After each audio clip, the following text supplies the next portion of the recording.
Bonjour et bienvenue à tous sur cette chaîne.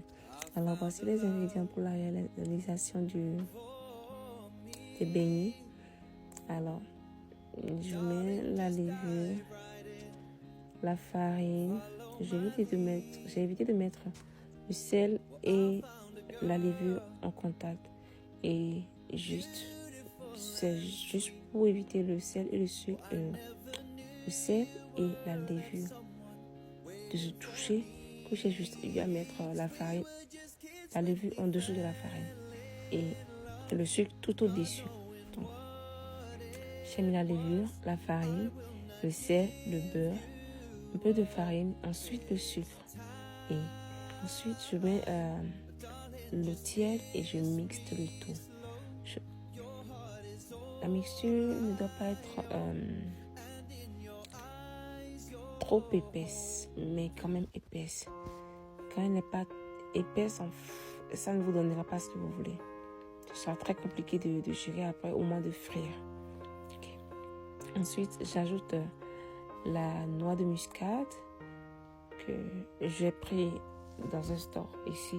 Je vous donnerai les références à la fin. Alors, mixez jusqu'à ce que vous ayez une belle mixture. Pas de grumeaux. Une pâte vraiment lisse. Pas une pâte, mais une mixture vraiment lisse, clean. Ensuite, après avoir mixé et que vous voyez qu'en fait votre texture est bonne, vous mettez du papier alu, vous recouvrez. Qu'il n'y ait pas en fait trop d'issue en fait entre le bol et la couverture. Donc vous mettez dans un endroit refermé qui conserve la chaleur pendant quelque chose de environ 3 à 4 heures.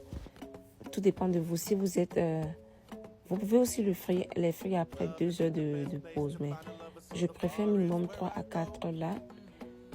Ça a un peu levé déjà. Alors là, je vais le poser. Moi, je l'ai mis dans mon four. Alors, je viendrai dans 3 à 4 heures de temps plus tard. Et voilà, nous sommes prêts pour frire le mélange. Ensuite, pour frire, vous enlevez le papier aluminium. Ensuite, je dégaze en fait. Vous dégazez pour qu'il n'y ait pas en fait qu'il n'y ait pas d'espace, pour que vous ne preniez pas juste du liquide. En fait, pour que tout soit vraiment un mélange bien homogène. Ensuite, j'ai testé d'abord l'huile, voilà en fait, voilà. Et là, je vois qu'en fait, c'est déjà prêt. Donc, quand je mets automatiquement, je vois que ça doit revenir en fait. Il faut que ça traîne en bas là-bas.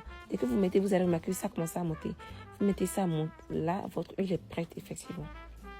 Alors, j'ai déjà l'habitude de le faire, donc j'ai déjà la rapidité de le faire. Si vous n'êtes pas capable de le faire avec vos mains, vous pouvez en fait prendre... il y a des petits trucs qu'ils vendent dans les stores pour ça. Et puis, vous avez juste à compresser. Et puis, ça fait ça vous crée en fait votre boule, le mélange. Et puis, c'est très facile.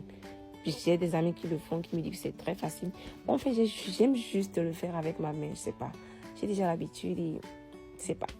J'ai pas envie de faire avec autre chose. Alors, dès que vous commencez à obtenir une texture rose, je dis rose, or, vous enlevez vous ramassez le tout du feu. Faut pas le laisser brûler parce que ça pourrait vite brûler. Ensuite, voilà. Vous enlevez, vous remettez d'autres. Vous enlevez, vous mettez d'autres. Et vous pouvez aussi être en train d'enlever en fait et de mettre d'autres. J'ai l'habitude de le faire, donc ça, c'est pas compliqué pour moi. Dès que je suis en train de mettre et que d'autres sont en train d'être prêts, je peux être en train d'enlever, de mettre d'autres dedans. Enlever et mettre d'autres. Donc, à vous de savoir comment gérer en fait. Ensuite, dès que vous avez pris la peine de tout faire, vous pouvez le consommer directement. Mais bon, je conseille de laisser reposer un peu parce que c'est pas très bon de mettre ce qui est frais sur la dent. Il faut le dire. Okay. Tous les ingrédients que j'ai utilisés pour la levure, vous verrez Instant Yeast. Si vous êtes au Canada ou aux États-Unis, la levure, ils mettent Instant Yeast. Le sucre, on connaît tous, sugar, le beurre. J'ai pris du beurre pasteurisé. Je mets le beurre pour que ça ait un peu un goût, truc du genre moelleux, que ça ne soit pas trop solide. Parce que certaines fois, quand vous le faites et que la farine, ce n'est pas une bonne farine, vous vous retrouvez avec des beignets très solides et compliqués à gérer. Donc, vous trouverez le beurre à Walmart. Et moi, je prends souvent le beurre impérial. Donc, c'est à vous de voir le beurre qui vous arrange, que vous connaissez le mieux, c'est pas, que vous appréciez le mieux. Il vous faut tester et puis après vous appréciez en fait. Est-ce que vous aimez, vous utilisez. Donc j'utilise souvent ce beurre-là impérial et c'est un peu cher, ça doit être quelque chose de 7 à 10 dollars, c'est bon.